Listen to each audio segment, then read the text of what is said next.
Okay, welcome back everybody.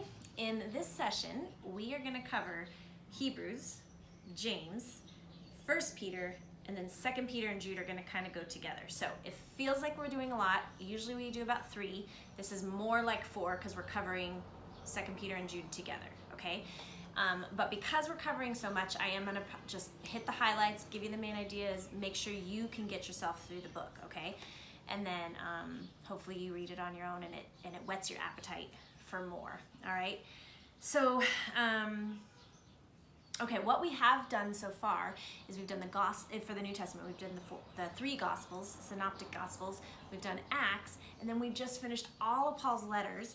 And then after this, we're going to look at John's letters. Okay, so this is these are the ones that were not written by Paul or by John, or that are the Gospels. Okay, so that actually brings us to let me give you a title for Hebrews, and then that brings me to my first point. Okay, so title for Hebrews: Jesus is superior. Okay, what is he superior to? We will see as we go through the book. Okay, but Jesus is superior. Now, let me go to that point of who wrote the book. There are many thoughts on it, many theories, many ideas, but we actually don't know for sure who wrote the book. Okay. Some people do think it's Paul, but then others think, no, it doesn't quite line up in style and, some different things that are in the book that it doesn't quite make sense that it would be Paul. Some people think maybe Barnabas. He's a companion of Paul. He traveled with Paul. He was an encourager, so yeah, maybe. Some people think maybe Apollos. We read about him in the New Testament that he was a teacher. He was eloquent. He was a Jew. It does matter that they were Jewish. You'll see why in a second. Some people think maybe Priscilla or Aquila. We know that they were also companions of Paul and that they traveled with him and they were church planters and they were teachers, and so maybe one of them. So we don't really know. I don't think it matters too much on interpreting the book, because what's more important is who's receiving the letter and what's happening in their lives. Why are they needing this letter? And that is going to make the book come alive to us and make a lot more sense. So it could have been written anywhere, honestly, between 50 AD and 90 AD, which is a big span. Most likely before 70 AD, because it is to a Jewish audience, and there is not any mention of the fall of Jerusalem, which would have been a very significant event for them. So probably before 70 AD. Now, that brings us to our historical background. Here's what's happening for the recipients of this book. This is being addressed to Jewish Christians, okay? Now, Jewish Christians have been suffering from persecution since Christianity began. Think about it. I mean, the apostles were, imprisoned and beaten and stoned, and Stephen was stoned to death. And actually in Acts, we see that after he was stoned, that many of the believers were scattered, and these believers would have been Jewish Christians. They were scattered amongst the empire. And so they've been suffering persecution for many years now. And if it's written, after the early 60s, then they've directly experienced the persecution that came from Nero. So anyways, my point is that Jewish Christians are suffering. Now, what's happening is they are starting to ask themselves, is it worth it? And it's you can imagine the reasoning is like, couldn't we just go back to Judaism? Like, we didn't suffer like this when we were just Jews. It's the fact that we're Christians that we're suffering like this now. So, we have the same God and a lot of the same, principles and lifestyle and understanding of God. So couldn't we just go back to that? Because then we wouldn't have to suffer like this. Author of Hebrews is saying, are you kidding me? No, you cannot do that. And he's trying to make the point. He's saying, guys, all of that, the old covenant and the tabernacle and the sacrifices and the high priest and all of those things and Moses, they were pointing to Jesus. And now we have Jesus. That was the shadow of what was to come. Now we have the reality of what was to come. There isn't anything to go back to. What do you mean? You can't go back to that. You have the point of all of that, and you're going to give that up and you're going to go back? No, you cannot do that. Do not do that, is what the author is essentially saying, okay? And so then he proceeds to build his case, and it's very logical, very easy to see. His point is Jesus is superior, okay? What's he superior to? Chapters 1 and 2, he's superior to angels. Chapter 3, Jesus is superior to Moses. Chapter 4, he is the superior rest. Chapter 5, Jesus is the superior high priest. Chapter 6, he is the superior promise. Chapter 7, he is superior to Melchizedek. Chapter 8 and 9, he is the superior high priest of a superior covenant. Chapter 10, he is the superior sacrifice. And so what he's saying with all of this is, guys, he is the point of all of that, and he is high and he is above all that. So for example, let's use the example of how he's the superior high priest. He's making the point, he's looking back, he's saying, okay, in Judaism, the high priest is a man, he's fallible, he has to offer sacrifices for his own sins. He can only enter the Holy of Holies once a year, and he has to continue to make that sacrifice of atonement. It's a continual thing. It doesn't actually get rid of the sin, but Jesus is a superior high priest. He enters into a superior Holy of Holies, into the heavenly Holy of Holies. The curtain that is torn in two on earth is the physical curtain. Jesus was torn in two, and he makes a way into the Holy of Holies for all of mankind, and he's the mediator of a superior covenant, and we have it all with him. Why would we go back to that system? That is his point. And he's going to do it like point after point, just showing them how, like, why would we go back to the sacrifices when Jesus is the sacrifice? When his atonement covers us for all, once and for all, why would we go back to needing to sacrifice every time we sin? He's kind of that it's absurd. There's nothing there. We have the reality here is the point that the author is making. So 1 through 10, Jesus is superior to all of that. And then chapter 11, he's going to give examples from their history of those who suffered for their faith. And it's telling the readers, this isn't anything new that you're experiencing. People have been suffering for their faith all along. They were looking ahead to Jesus. We're looking back to Jesus. But yes, it's to be expected that you're going to suffer for your faith. And then in chapter 12, if all of this is true, and if we're surrounded by so great a cloud of witnesses, let us keep going. Let us lay aside every weight the sin that clings so closely. Let's lay that all aside and run with endurance the race marked out for us. And how do we do that? With our eyes firmly planted on the perfecter, the author and the perfecter of our faith, the one who for the joy set before him endured the cross, scorning its shame. And so he's pointing to Jesus. He's saying, endure, don't give up. And where does the motivation come from? The motivation comes from focusing on Jesus and what he did for you. And as you do that, that's going to give you strength to endure. Now, in the midst of all of this, there's also some very severe and clear warnings. He's telling them, do not go back. Do not turn away from the living God, all right? He's saying things like, therefore, or no, let me read this first verse. He says, you who have once been enlightened, you've tasted the heavenly gift, you've shared in the Holy Spirit, you've tasted in the goodness of the Word of God and the powers of the age to come. Don't spurn all this. There's no returning if you do. Because what you're saying is, when you have faith in Jesus, you're saying, I believe that you're doing for me what I could not do for myself. There is no other way. I'm placing my faith in you for salvation. And so if you're saying, never mind, I don't need you for salvation, that's the opposite of faith, right? He's given him warnings like, take care, brothers, lest there be in you in any of you an evil, unbelieving heart, leading you to fall away from the living God. And so there's all of these really clear warnings. We have to pay closer attention to what we've heard, lest we drift away.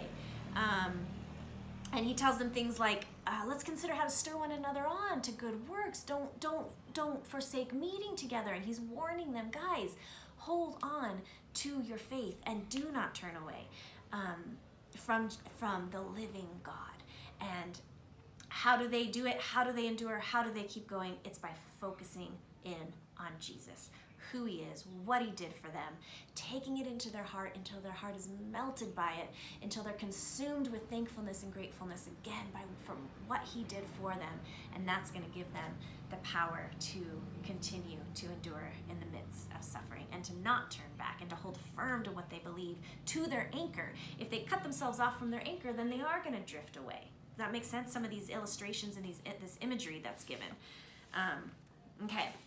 So I know I'm flying through these books, but I hope that helps you just kind of make your way through the book. Remember, he's talking to Jewish Christians who are considering turning back to Judaism, to not being Christians anymore.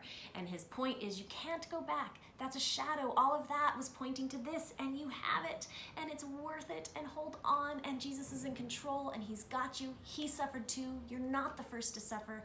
Don't give up. Hold on. And how do you do that? By looking at Jesus. Okay, so his redemptive plan. It shows how Jesus is the fulfillment of the old covenant. Very clearly, it spells it out probably better than any book of just how Jesus really is the fulfillment of all the things we've read in the New Testament. Character and nature, Jesus is superior, and timeless truth.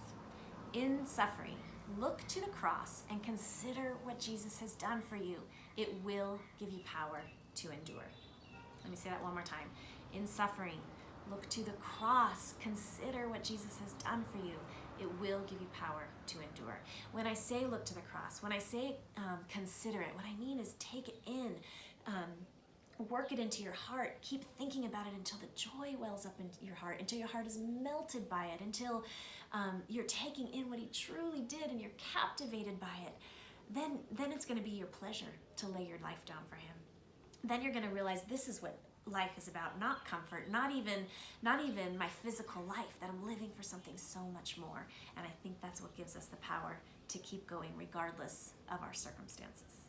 Okay, I hope this encourages you. I hope you take time this week to work it in, to talk about it as a group, to think about it in your own life. Please don't just blaze through this series and get a bunch of information. The point is, and my heart for you, is to learn how to encounter God in the pages of his word and learn how to work these truths in and be changed by it. Okay, we'll take a moment and then we're going to jump into the book of James. Okay, book of James, a title: Faith and good works go hand in hand. All right, let me say that again. Faith and good works, they go hand in hand. I'll elaborate on that more in a moment, but first of all, this book is one of the things that makes it distinct from the rest of the New Testament letters and even the epistles is that it's actually considered wisdom literature. Okay, so remember, if you did the Old Testament series with me, the wisdom literature in the Old Testament are the books like some of the Psalms and Proverbs, Ecclesiastes, Job, Song of Solomon. These wisdom books, and James included, they tend to focus on people's behavior and the godly choices that they're making. Are they living out what they believe? And then are they learning to apply God's truth to everyday experiences of life? And so then when used correctly, it provides advice for daily living, the wisdom books, okay? Now, the reason that's going to come into play here is that James, his primary concern, his passion, his focus is on life within the believing community, okay? It's true that each person has to take individual responsibility for their actions and for their choices, but this book is concerned about the life within a believing community and what that looks like when it's fleshed out in community, okay? And that, if you'll keep that in mind, it's going to help you with really understanding the heart behind this book. And so what is James's message? His message is true faith works, okay? He's going to address their faith, and he's going to give very practical examples of faith at work. He's going to explain, here's what faith looks like when it's worked out. Here's what it certainly does not look like in the life of a believing community. So for example, what does faith look like? It looks like caring for the orphans and caring for the poor and the widows in your midst. What does it not look like? It doesn't look like quarreling and jealousy and backbiting and showing partiality to the rich. And so all of this is super practical of what does faith look like when it's lived out in the life of a believing community, okay? So we're going to get back to the message of the book in a minute, but who is James? Which James is this, okay? The name James appears 41 times in the New Testament. Most scholars have narrowed it down to probably 2 or 3 of the options. There is James, the son of Zebedee. He's one of the disciples. There's James, the son of Alphaeus, also one of the disciples. James, the brother of Jesus. Okay, and let me tell you a few things about James, the brother of Jesus. He's the oldest of Jesus's 3 younger brothers. He was initially skeptical about Jesus' identity. He was counted as an apostle and a witness to the resurrection. He was counted as an apostle in Jerusalem. He starts to emerge as a leader of the church in Jerusalem, and also he was there approving of Paul's ministry when Paul was setting out. So I think it was James, the brother of Jesus, who wrote this book, mostly because we see that he really is rising up as a leader to the church in Jerusalem. And so it makes sense then that he's going to write this letter to the community of believers that he is an elder in, or the pastor of, or a leader of, right? You'll notice it says that it's written to the 12 tribes of the dispersion. Why call them the 12 tribes of the dispersion? He's most likely addressing a Jewish audience. Remember, he's a leader amongst Jewish Christians.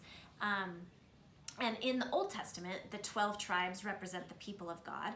And in the New Testament, we'll get to that when we get to Revelation, but it also represents the people of God, okay? So when he talks about the 12 tribes of the dispersion, it's the people of God who've been dispersed, who've been scattered. It could be he's directly relating it to people who've been experienced persecution, or he could just be talking about in the idea of how all of us are not in our true home yet. We're still in exile until we return to Jesus in heaven. But basically, point being, it is a Jewish audience, Christians, okay? It could have been written early on. It could have been written as early as 44 to 48. Again, because there's to a Jewish audience and no mention of the fall of Jerusalem, definitely think it's before 70 AD. But it could kind of be anywhere in there. Could be an earlier book, all right? So here's the thing. Here's the main things that I want you to see when you're looking at the book of James. There are some major themes that if you can notice the themes, it's going to help you navigate the book. James is very different than Paul. Paul is, he's quite linear in his thought. He's logical. One point leads to the next, like Romans, for example. James is a little bit more circular. He weaves themes in and out in his writing. And so he's not going to necessarily have everything he has to say about, let's say, trials right here, and then everything he has to say about faith right here. It's all going to be woven together. So I'm going to give you some major themes to look for, and then I think if you kind of pull them together and see what he says under each one of those themes, it's going to help you understand the point he's trying to make, okay? So overarching theme, really, because like I told you that this is considered wisdom literature, is this idea of wisdom. Where does true wisdom come from? What does it look like when it's applied in the life of a believer? So kind of, that's more of an overarching theme. Probably all the themes can fall under that because we're talking about what it looks like as it's lived out. But look for the idea of faith, okay? The point he's making is that real faith works. If your faith is real, it should be evident in your life. He's making that point. It should be worked out. We should see it. Some people have a hard time with James because they think he's contradicting Paul when he says things like, you show me your faith and I'll show you my works type thing. He is not saying, he's not contradicting Paul. Remember, Paul's whole point, his whole ministry, what he was, the hill that's worth dying on for him is that faith, or is that, sorry, that righteousness and salvation come through faith. James is not saying anything different. He's just saying, if your faith is real, if it's evident, I'm going to see it in your life. And that is true, because at our core, what we believe is going to be shown in our life. And that's his point. Remember, he's talking to the life of a believing community, and he's saying, that's great that you guys believe in Jesus. I want to see it because it matters. I want to see the Holy Spirit at work in your life because you are called to bear witness to Jesus, to be a light for Jesus. And so your faith needs to be working itself out in your life. Okay, so overarching theme, wisdom. Then you got this idea of faith. You also have mixed in there with these themes the idea of trials, okay? He is concerned with these believers being able to endure trials, and he gives them perspective on what trials produce. He's telling them, consider it pure joy when you suffer trials of any kind, because it produces a faith in you that is more valuable than gold. And so he's trying to help them see, like, keep going. This is important. This is good. God has a purpose in it, and he's helping them see the purpose in trials, okay? Another theme is this theme of the tongue or words, the way we use our mouth. How we use our tongue or words will directly affect those around us in our community. Remember, he's concerned about the life within the believing community. So if there's quarreling, backbiting, bitterness, jealousy, gossip, that's going to erode the community.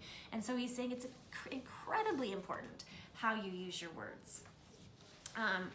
Okay, so we have wisdom, faith, tongue, the rich, all right? How should one treat the rich in this community? What should one be cautious about with their own riches? And is that the ultimate thing to live for, riches? Then doers, being doers of the word, not hearers only, which goes together with that real faith works. Faith that's just in your head is not really faith. It needs to be worked out in the life of the community and the individual. Don't just listen to the word, but actually live it out, is his point. Okay, incredibly practical book. If you are doing this study in the context of community, please start to work this out. I would suggest you do the how does this rebuke you, heal you, equip you together as a community, because this could be a really beautiful book to ignite your community and make it a really beautiful light to those around you. Okay, so redemptive plan. Life within the believing community is an integral part of the working out of God's redemptive work on earth. Remember, I keep saying that his redemptive plan, Jesus brought with him his kingdom, and then when he ascended and left the Holy Spirit for us, now he's working out his redemptive plan through us, through the church. Okay, so life within the church, the believing community, is an integral part of his redemptive work here on earth. Okay, his character and nature, he's the source of wisdom, he cares about the poor, he does not tempt, and he's Father of lights. You can pick any one of those to try to work into your life and ask how you've seen this in your own life. And then timeless truth. Real faith works. If your faith is real, it should be evident in your life. That's the point. Okay, I hope that one helps you get through James. We'll pause for a moment and we will jump into 1 Peter. Okay, 1 Peter, a title, How to Live Godly in the Midst of a Hostile Culture. Okay, title for 1 Peter, How to Live Godly in the Midst of a Hostile Culture. Okay, Peter, similar to James, is you've got these themes that are interwoven. It's not quite as like one point building on the next type of logical argument. It's more of weaving these themes throughout. So if you can trace these three major ideas through the book, and you're going to see they are interconnected and they all tie to each other, and that's most likely why he wove them like that. But look, these are the three things you don't want to miss. Eternal perspective. When I say eternal perspective, I'm saying our eyes focused on the fact that this life is not all there is, that there's more to come, that heaven awaits, that type of thing, okay? Eternal perspective, suffering, and lifestyle. Those three themes are interwoven in the book. And they really are inseparable. So we're going to take a look at how he uses these themes and what he's trying to communicate to his audience and why. Okay? So who is he writing to? He also uses this word. He says, to the elect exiles of the dispersion. So again, we're talking to Christians who've been scattered throughout the empire. They've been dispersed. They've been suffering. It's probably going to get worse before it gets better, and Peter knows this, and he is writing to this group of Christians to encourage them and edify them. This book is probably written in 64, 65. So if you have been paying attention to the dates, the reason that's significant is this is around the time of the Neronian persecution. And it's getting bad, it's heating up, it's probably going to get worse. Peter sees that, okay? And so the Christians are suffering, and they need a word of encouragement from their pastor to help them to keep going, to endure, okay? If it's 64, 65, then these Jewish Christians have already been living maybe close to 30 years now with suffering. If they got scattered early on when Stephen was stoned right after Jesus ascended, they've had a lifetime of suffering and persecution. And maybe they're asking questions like, is this worth it? Has God forgotten about us? I feel like my suffering is a disgrace to my family. How do I endure? Is this really our calling? Is this what we're supposed to be doing? And if we do, what's the end result going to be? All of these are questions that our reader could be asking. And so let's take a look at how Peter addresses it. I want to just look together at some of the opening verses because there's so much packed in there. I can't do this through the whole book, but I want to show you a few things. Starting in chapter 1, verse 2. Let's just look at a few things, okay? He says, is this, wrong book. Give me one more second, sorry. Okay. So he says he's to those who are elect exiles of the dispersion. That's in verse 1. Now in verse 2, according to the foreknowledge of God the Father, in the sanctification of the Spirit, for obedience to Jesus and for the sprinkling of his blood.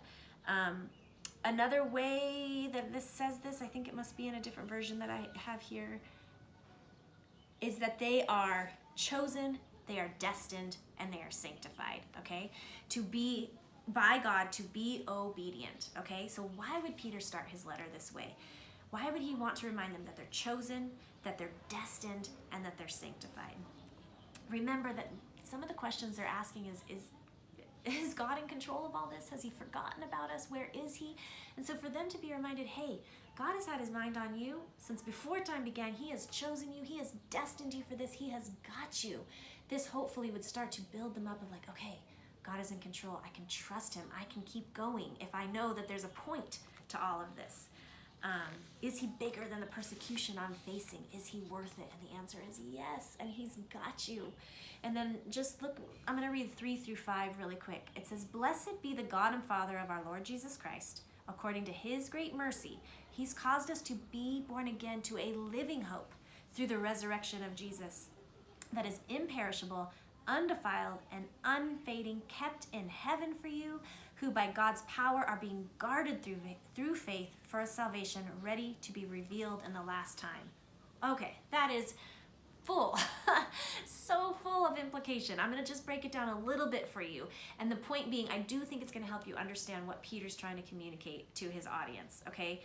He is saying that it's a new birth into a living hope, and it's given by God's great mercy, okay?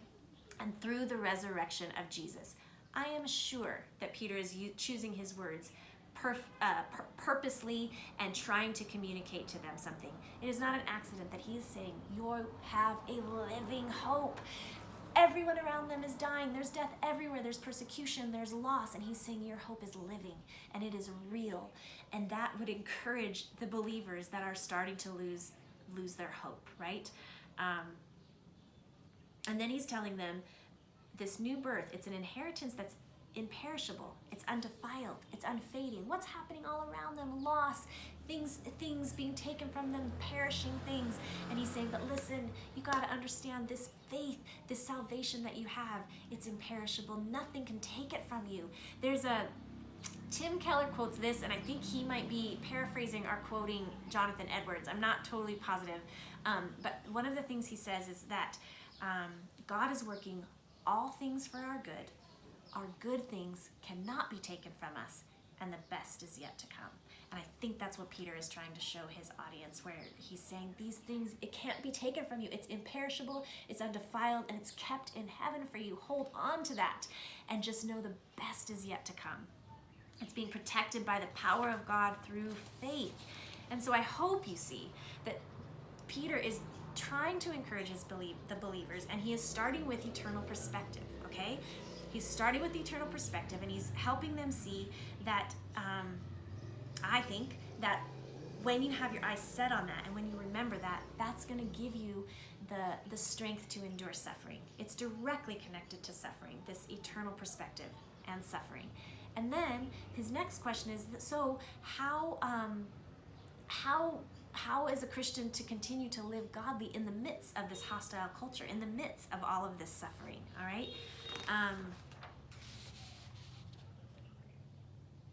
And so what he'll go through as you look through the structure of the book is he's going to say, okay, so now what does it look like? What does it look like under the human institutions you find yourself under, the imperfect human institutions where you are suffering, where they are hostile to your faith? How do you live this out?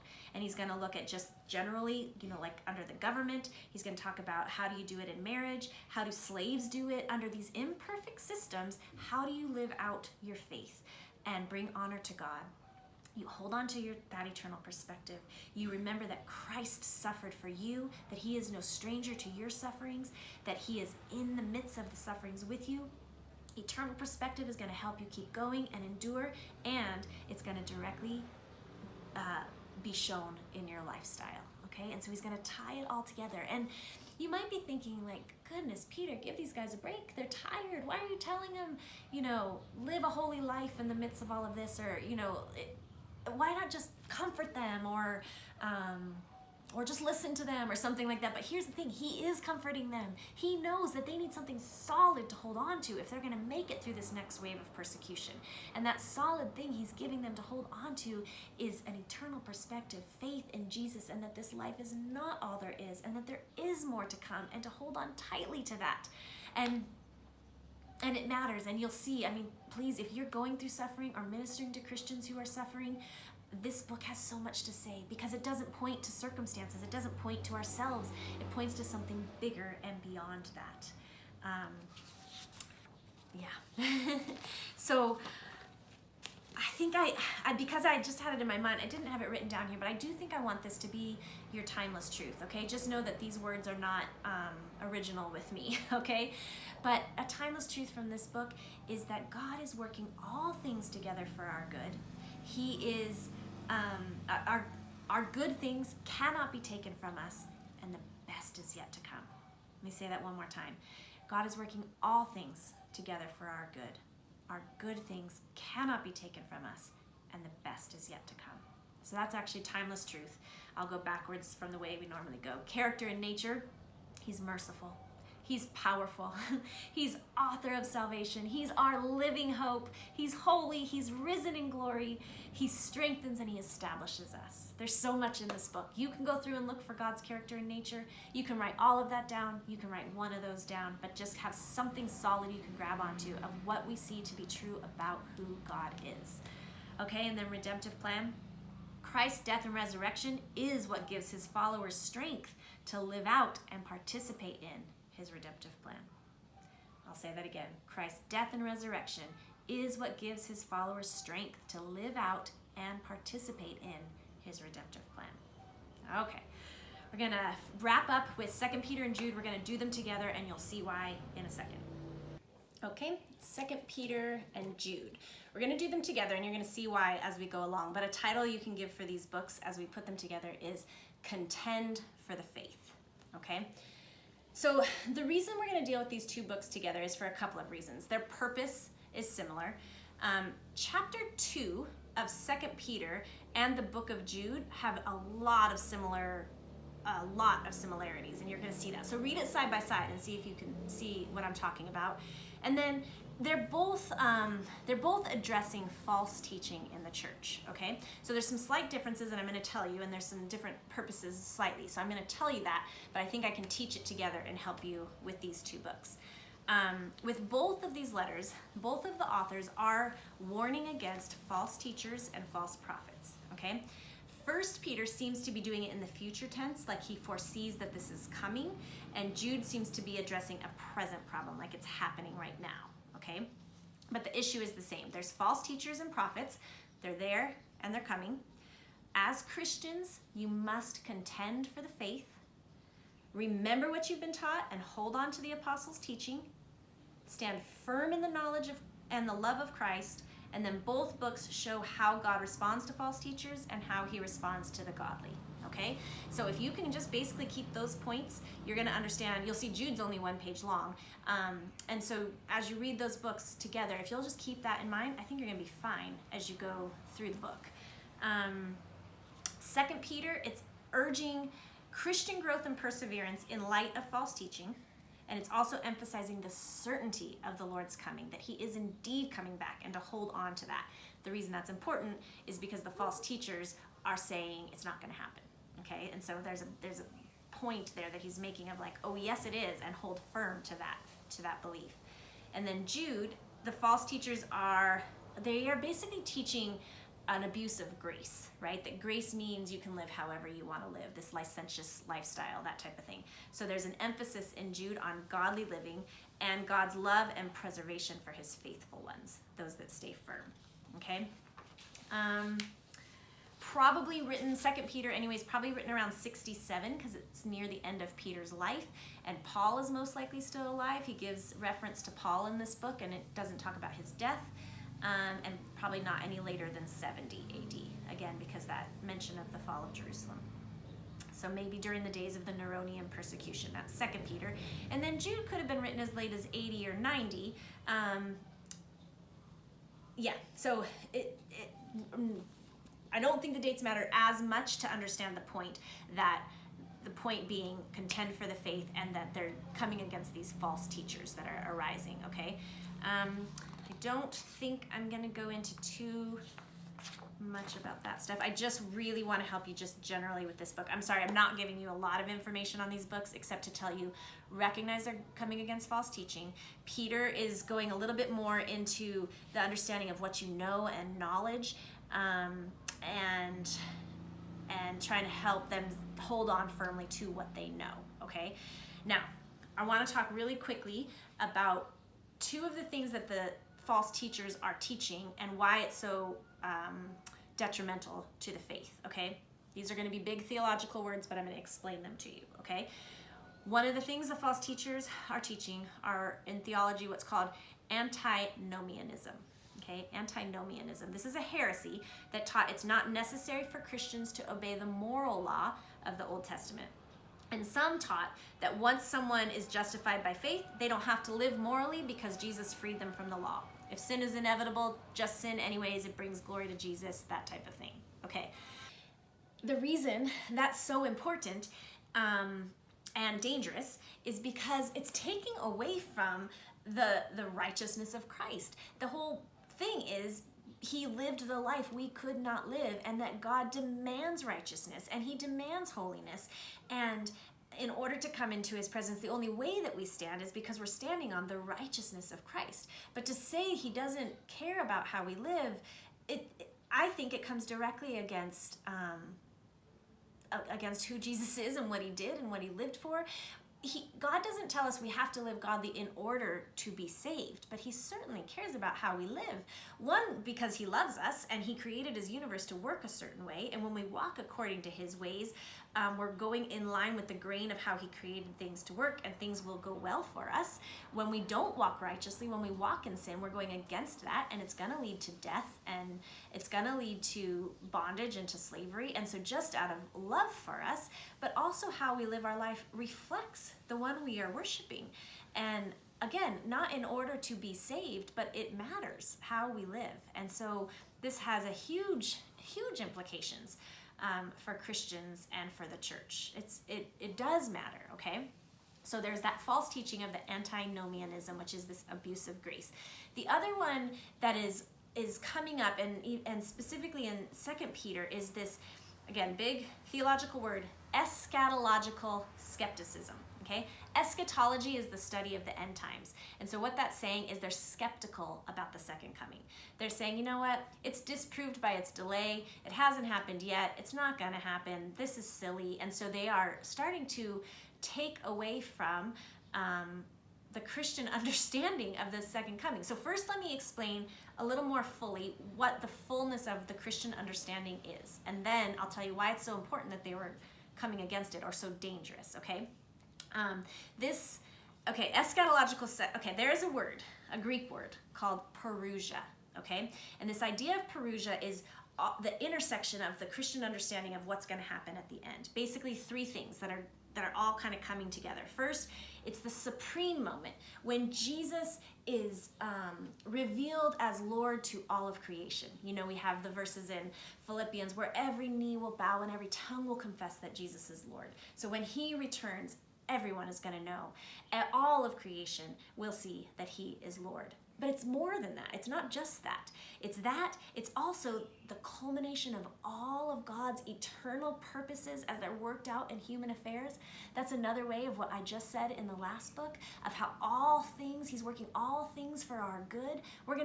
We might not see it in our lifetime, but we will see it then. That's the culmination of how he's bringing all things together, and it's coming together, and what his purposes were in human affairs, okay?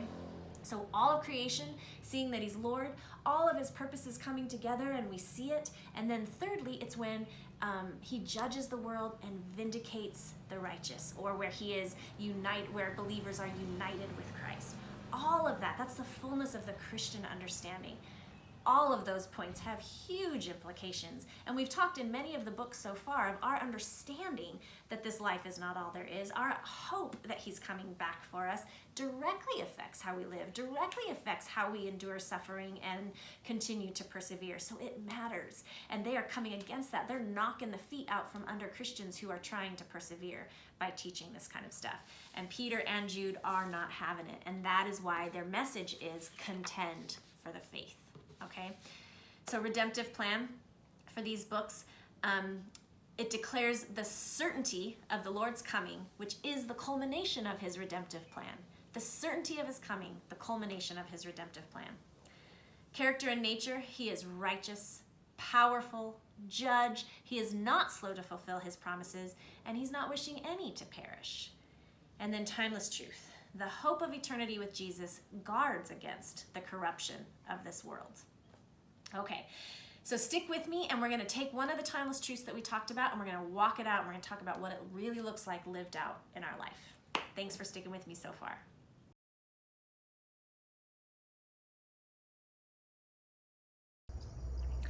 Okay, we are in the part of our session where we are going to walk it out. We're getting out of the classroom.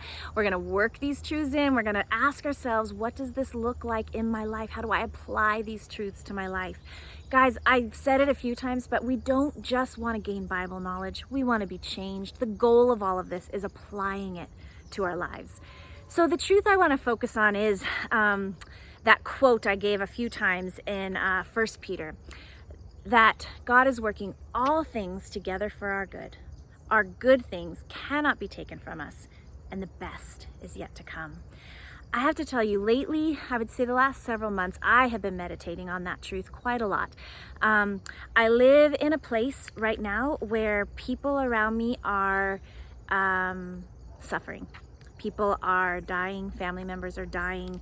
There's a lot of suffering happening around me right now. And so as I'm trying to sometimes just for myself hold on to perspective as well as encourage other believers, this truth has really helped me and anchored me because it lifts my eyes beyond circumstances. It reminds me, it heals me.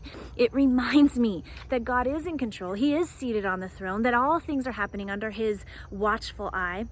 And even if I can't see or understand how he's going to work all this together for good, there will come a day where I see it and where it all comes together for our good. And I just love to think about, and again, it's so applicable to me and my friends right now, that our good things cannot be taken from us. What are those good things? I'm not talking about physical things. I'm not talking about circumstances. All those things can be taken from me. But you know what can't be taken from me? My acceptance before God, righteous standing before Jesus, the hope of heaven, the Holy Spirit. These good things cannot be taken from me. Even if my life is taken from me, even if the things I hold most dearly are taken from me, the good things cannot be taken from me, and the best is yet to come. So whatever I have to suffer or my friends or their family have to suffer now, that is not the end of the story. The best is yet to come. Heaven is awaiting and eternity is before us. And if we live with our eyes firmly focused on that, it absolutely will affect how we live our life and how we handle suffering. And so I do so pray that that encourages any of you who are listening to this who are suffering. It might be something extreme like what my friends are facing, where their country is falling apart around them and their lives are threatened.